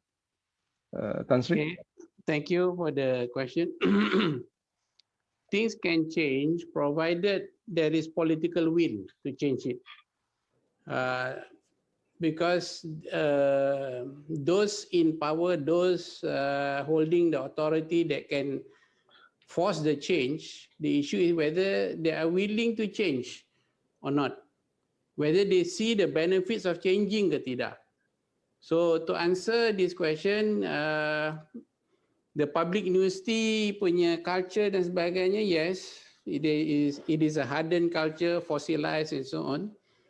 But if you have a minister, for example, who is brave, who has the political will to implement this change, who can see the benefits of these changes, it can change. No doubt about it, But the issue is, given the political climate and so on now, whether that political will is there, I'm not so sure. But yes, I always believe any system in this world can change if there is strength, there is courage, and there's political will. That will be my answer. Thank you, Tan Sri. Let me check if there is any more questions from the public. Yeah. Yeah, I think there is one question here. We have until 12:30, by the way, before we end our session. The second question is from our floor. Can there be a partnership with private schools? I would like to make some comments towards this idea. I would like you to make some comments about this idea. I think you mean private schools as a private higher learning institutions, probably. Yeah, Dr. Freda Pilus. Yes, I'm Frida Pilus, and I run Cempaka International School as well as the private national school. So I started a private school about 38 years ago, you know, and I was from the government after 13 years working in the PTD. Resigned, started a small school, and now we've got a few schools. And the thing is this, I've often wondered, and I've spoken to many deans of faculty of education, why can't there be a collaboration or partnership between a university and a private school? Because I believe there must be a continuum of learning from schools to universities, and then at work, and lifelong learning goes on until the last good night. I believe this. And you see, why are our universities, especially public universities, are not actually churning out employable graduates or churning out graduates that I would want in my school, you know? Because I think in the first place, universities are not, earlier on, I'm so glad Tan Sri said there must be a revamp. Dr. Farida, that was your questions, that you we are taking questions now. Yes, before you answer the question, I would like to make a case for it. A case for there should be a connection between schools and universities, because you see, you must have good flour to make good bread. So you need the schools actually to churn out the type of candidates for your universities, because otherwise you're going to get just people with straight A's, but not really much thought, no growth mindset set of people. And I also would like to say this with a basis, you know, because a few years ago, I was one of the judges for universities actually to look at entrepreneurship programs, projects. And, you know, I was quite disappointed, and I would have not looked at any of the projects because it was not of business type of standard. You know, in my school, we start to teach children entrepreneurship. They put up a paper. Dr. Farida, I'm sorry. Can you put up the questions? I think the question is, why not universities look at collaboration or partnership with schools? Because just now Tan Sri did mention, and Dato' I think we got your mention about with colleges and universities. What about schools? we got your questions, Doctor. And can we have Tan Sri Gaus to respond? Okay. Question. Thank you for the question. Sebenarnya, whatever partnership that has been implicated here is good. But I think we have to be aware of one or two things about public university and private institutions. You see, I will not deny the fact that not everybody, not every academic in the public universities are up to the mark. There is a certain percentage yang susah nak berubah, who wants to keep to the old ways, maybe a bit reluctant to collaborate dan sebagainya. So there are these sort of people, and very often the management and the university have difficulties in shaping these people to wake up these people dan sebagainya. So that's one issue, and I must admit, when I was the VC of UM for 5 years, I was not able to transform everything. There is still work to be done on a few other things, especially on non-performing staff and the attitude of staff. Now, on the other hand, pula the private institutions pula, you see, the biggest problem is the biggest challenge is that private institutions exist because they are able to collect fees for them to survive. That is why I have also said before, which I didn't say in my talk, that I think in future, whoever wants to set up private institutions and so on, they must show that they have a huge endowment dulu before allowing them to have the license. If not, if they come in purely to if their survival is purely dependent on collection of fees, it's a disaster. When you have COVID like this, the whole thing goes to the drain, you know. So I think these are some of the issues. I think we really need owners of private institutions to be financially strong before they start thinking about doing good for society, because a lot of them before this have come in because they think that setting up colleges, schools, then university, they can make money from it. So these are some issues that we have to be clear, why sometimes things don't work. But in general, the partnership that was mentioned just now, I think that's great. I think we should do. But sometimes both sides are the constraint here, I hope I have answered the question. Thank you, Tan Sri. We have one more question here. You have a lot of suggestions, but I think the theme of this topic would be the innovation disruption. Can you probably elaborate a little bit, what is so special about the concept of innovative disruption, and what added value does it bring to the field of higher education, or is it just another hype or rhetoric? Okay, first innovative disruption that I see is, I mentioned that all board members must be given KPI. None of the public university punya boards or board members has any KPI, especially in regard to raising funds, raising endowment. Again, if you impose this, there'll be a lot of noise. But if you are able to do this disruption, I think it will set the whole mentality of the university in a different direction. And following that, then you also send a message to the management of the university, to the professors dan sebagainya, that going forward into the future, you have to do good in your job, but also at the end of the day, in order to ensure long-term survivability, we have to think of business. We have to think of bringing in funding into the university. So the whole mindset has to change. One. Secondly, technology, AI, IoT dan sebagainya. If you see in the public university or even in the private university, we are not really harnessing this. For example, there was one slide on how robots are already teaching, how there are certain programs that can actually teach and assess. Now, the pandemic has allowed us to be talking about this, to be questioning this. Now, are the institutions aware of this, and are they prepared to bring this? Such that if technology can take over some of their teachings, I'm not saying everything, but some, then you can relieve of the academic to go into more of doing higher level things like research, or even think about entrepreneurship dan sebagainya. So that's another disruptive innovation. Thirdly,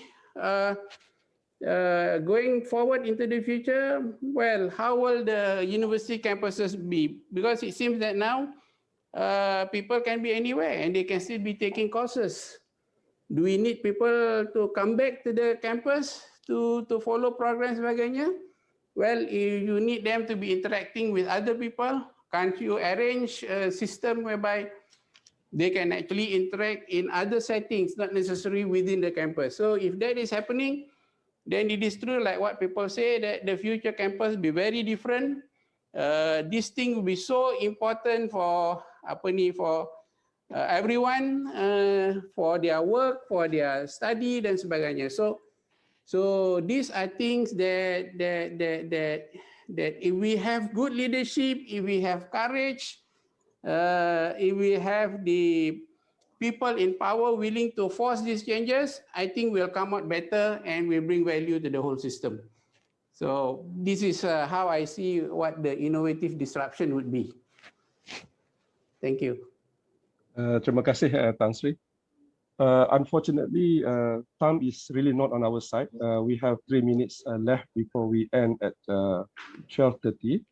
And hadirin yang dihormati sekalian, I think mungkin kita boleh beralih ke sesi penutup di mana kita akan menjemput Profesor Tan Sri Gaus untuk menyampaikan what we call as ucapan penutup. Maybe if there are 3 extremely important messages that we can actually conclude within 3 minutes. Tan Sri, I'm sure this is not the first and the last series that we're going to have, but for today, can you please summarize, Tan Sri? Okay, I think the last 1 year has been a bad year in terms of health, in terms of education, in terms of economy, and so on. But while what we have seen, a lot of sad news, a lot of uneasiness, a lot of disruption in terms of how we work, how we play, how we interact dan sebagainya. But there are some good prospects to go into the future given the pandemic that has caused all these problems. The biggest thing is whether we are prepared to learn or not, whether we are prepared to go forward, taking lessons from what the pandemic has caused, what impact it has to our living, and whether we are prepared to modify and adapt some of this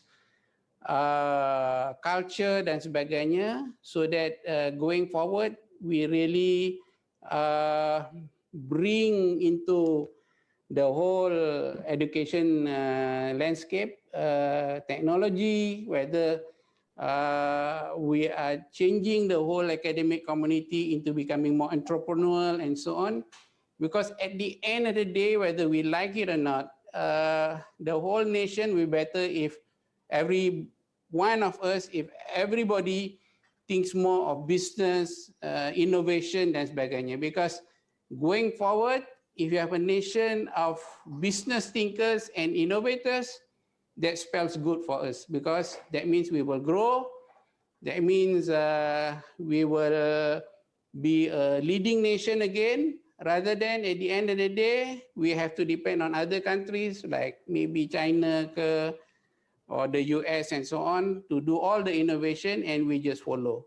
The question is, why can't we wake up? Why can't we look at the whole entire scenario, how things have changed, and why can we move forward with a different mindset? And in particular, in higher education, there are urgent transformation, urgent changes that can be done, provided we have the strength, the courage, and the political will to make all these changes. Because if we do it, I'm very sure we'll be many years ahead of everybody else. But if we know all this problem, but we don't really change, we still continue with the old culture dan sebagainya, I think that will be very sad. I think this pandemic has not really changed much lah. So I'm really looking forward to this innovative destruction and how it will bring forward the whole higher education landscape in this country. Thank you very much. Terima kasih Tan Sri. Dengan ucapan penutup dari Tan Sri tadi, berakhirlah siri syarahan Fellow Kehormat Akademi Profesor Malaysia yang kedua. Saya bagi pihak Akademi Profesor Malaysia ingin mengucapkan jutaan terima kasih kepada Tan Sri Gaus atas syarahan disampaikan dan soal jawab sebentar tadi. Terima kasih juga kepada Profesor Zaini dan Profesor Hariah atas ulasan-ulasan yang diberikan. Dan tidak dilupakan terima kasih kepada semua para hadirin yang menyertai syarahan ini melalui Zoom dan juga FB Live. Saya at personal level memohon maaf sekiranya terdapat sebarang kekurangan atau kelemahan di sepanjang pengendalian majlis ini. Kami berharap kita boleh berjumpa lagi dalam siri syarahan Fellow Kehormat Akademi Profesor dan juga beberapa program-program lain yang dikendalikan oleh Akademi Profesor Malaysia. Pesanan penaja kepada para hadirin yang belum memohon menjadi ahli Akademi Profesor Malaysia, layarilah website kami dan di sana ada borang permohonan untuk menjadi ahli Akademi Profesor Malaysia. Sekian, kita berjumpa lagi insya-Allah di masa akan datang. Wabillahi taufiq wal hidayah. Wassalamualaikum warahmatullahi wabarakatuh. Waalaikumsalam.